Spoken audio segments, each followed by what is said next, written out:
सुरगुरुं वन्दे जगत्कारणं वन्दे पन्नगभूषणं मृगधरं वन्दे पशूनां पतिं वन्दे सूर्यशशाङ्कवलिनयनं वन्दे मुकुन्दप्रियं वन्दे भक्तजनाश्रयं च वरदं वन्दे शिवं शङ्करम्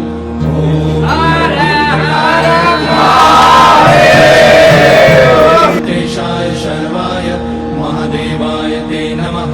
नमस्तेस्तु भगवन् विश्वेश्वराय महादेवाय त्र्यम्बकाय त्रिपुरान्तकाय त्रिकाग्निकालाय कालाग्निरुद्राय नीलकण्ठाय मृत्युञ्जयाय सर्वेश्वराय सदाशिवाय श्रीमान् महादेवाय नमः। ॐ नमः शम्भवाय च मयोभवाय च नमः शङ्कराय च मयस्कराय च नमः शिवाय च शिवधराय च।